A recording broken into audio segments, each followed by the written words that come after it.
It was really bizarre how Connected Realm, it started as this notion of one thing and evolved into something that, you know, it changed, but it sort of came back and bumped into itself. You know, it was about being connected to this place and how this place is healing and how this place, I don't know, lights our souls up.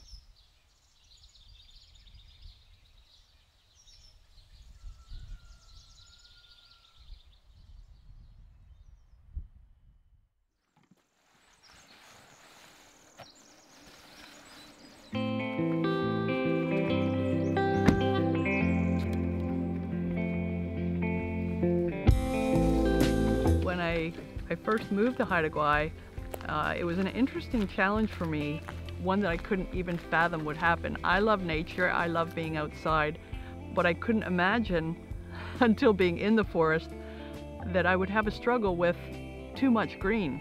But Haida Gwaii was literally all green. In my mind, I had to shift my palette, my colors, in order to find a way to isolate the specific greens.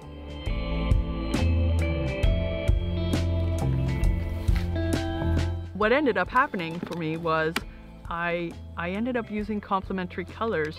In order for the green to exist, I had to use purples and I had to use reds.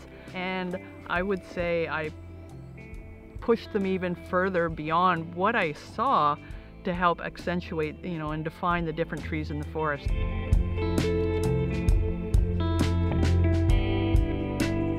Well, I'm in the forest and I'm trying to define what I will actually put on the two-dimensional surface. There's this exchange of energy out there, and I always feel emotionally charged when I'm in the forest. Just, I don't know, it gives me elation.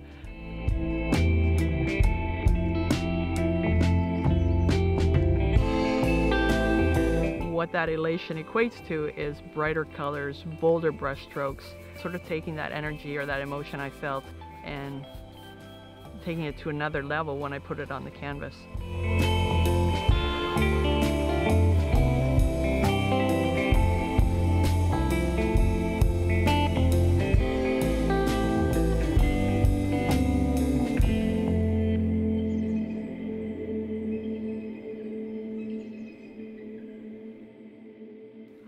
I had an exhibit at the Museum of Northern British Columbia.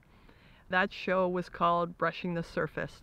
And I actually stood in the middle of that exhibit and I saw the sign that they had posted for the welcome, you know, Haida Gwaii, brushing the surface. And I had this big, profound moment where I thought, how could I possibly be brushing the surface of this place, Haida Gwaii, that inspires me after being there for 13 years and painting every day? For me, it's always been about challenging myself and what's the next step? What's the next level I can push myself to? So it was sort of in that moment where I thought, you know, I wanted to have a better understanding, maybe through my community, through the other people who live here, what that's about. You know, what is that connection to place? So that's where Connected Realm, the sort of the concept, came into being. There's this diverse cross-section of people who call Haida Gwaii home. And I have I've talked to so many of them about, you know, they've come here for different reasons, but they stayed, you know. So I thought there's some parallel, there's something that I need to delve into. So I decided I was going to interview some people, get some feedback, and I would build my body of works based on the notes that I have from talking to people, based on doing exactly what I do, which is go to the forest, go to far-reaching places, and produce works that people will hopefully then respond to. And that was fall 2019. I was gung-ho. I rented a studio space much larger than I normally did because I thought, well, if I'm going to interview people, I want to be able to paint big and have lots of space.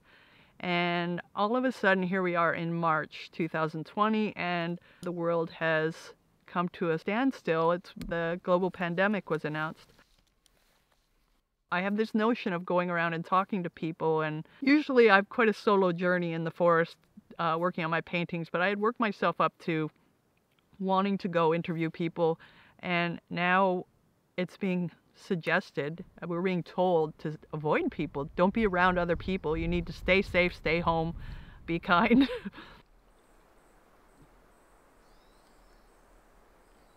We were sort of all on this journey together. Strangely, the idea of connected realm even solidified more as I moved forward, because I pushed beyond not being able to talk to people, and I went out into the forest. I decided, I'm going to produce this body of works. I went out and started producing.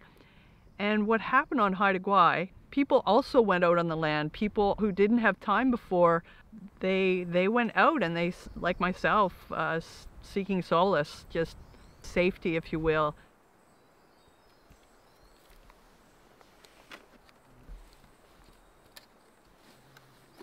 Time outside seemed to be a healing thing, and it grounded people in the moment. So I would bump into people randomly, and we would have these off-the-cuff conversations about what I was doing out there, and it kind of turned out to be sort of full circle what the connection they have to the land. And it was really bizarre how connected realm, it started as this notion of one thing and evolved into something that really, it changed, but it sort of came back and bumped into itself. It was about being connected to this place, and how this place is healing, and how this place, lights our souls up.